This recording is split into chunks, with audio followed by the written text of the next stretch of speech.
Assalamu alaikum, brothers and sisters.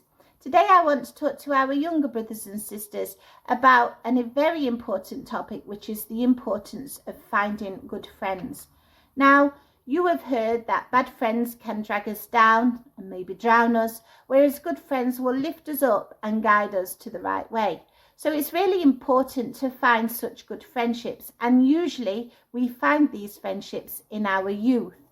Good friends will help us make great important decisions for our future, and they will help shape us into better people, inshallah. Whereas bad friends can lead us astray, can push us to make bad decisions that will affect our future in a very bad way. So where can we find such friends? Well, first of all, we want to find like-minded people like ourselves. So we can find them in a masjid or a local Islamic centre. Or if we do volunteer work in a non-profit organisation or a soup kitchen or a hospital, we will find like-minded friends there. Now, what qualities should we look for when we are trying to find good, decent friends in our lives? Well, you can't go wrong with the prophetic traits, and these include kindness, patience, courage, honesty, generosity, and the ability to tell the truth even if our friends don't necessarily want to hear it. That is really important. So it is really important to have good Muslim friends around us, especially if we are living in the West, because they are going through similar situations that we are finding ourselves in, and they understand those situations from a Muslim point of view. They can offer support and guidance and an ear to listen, and often they will guide us to the straight path and not go off track. They can share in the good times and enjoy those good times with us, and they can also be there to listen to us in the hard and difficult times. Good Muslim friends can really improve our mood, and they can help us spiritually and in our faith. Prophet Muhammad ﷺ said, "The example of the believers in their mutual love and mercy for one another is like the example of one body. If one part feels pain, then all of the body suffers in sleeplessness and fever," and that is reported in Muslim. So it's really important that we do find a group of good Muslim friends in our life. But does that mean that we can't have good non-Muslim friends? Of course not. We can still have great non-Muslim friendships, and they're just as equally important.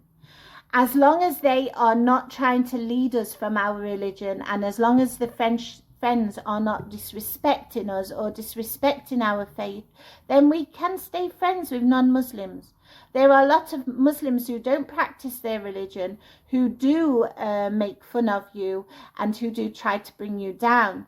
Whereas on the other hand, there are a lot of non-Muslim friends who do respect your faith and religion, who do not make fun of you, and who do encourage you in your faith and respect that you are practicing your faith. And these people are people who we should hold on to and try and grow our friendships with. Just because a person isn't a Muslim doesn't mean they are bad. And if we know such people in our life, then we should continue to be friends with them, because it is a great opportunity to learn from each other, to get the advice, and also help educate them about our religion. As long as someone doesn't try to lead you astray or try to stop you from practicing your religion or tries to influence you in a negative way, you can still be friends with them and grow that friendship with them. Good friends love us, faults and all, and usually they are the ones who actually indirectly help us to improve those faults. And they might not know they're doing it, and we definitely don't know they're doing it, but we learn from each other. So if you are in a group of good people and good friends, and they are practicing or they are doing good deeds and good things, then often we will copy and follow what they are doing.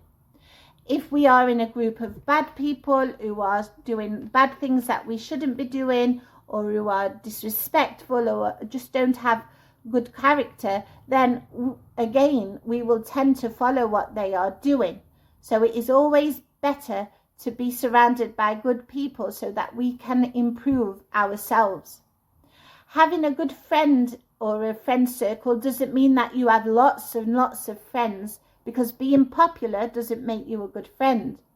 It is actually better to have a close circle of 4 or 5 friends that you know are really good in character, in deeds, in the way they think, in the way they act, than to have a large group of friends who are just not very good.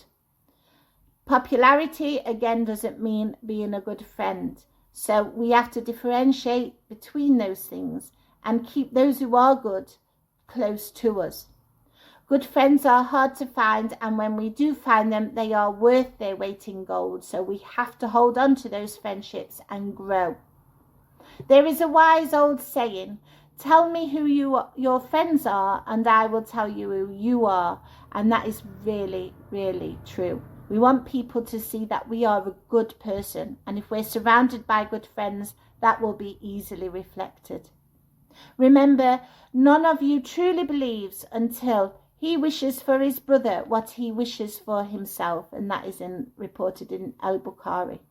So if you have a friend like that, and if you become a friend like that, then you have a friend for life. Assalamu alaikum rahmatullahi wa barakatuh.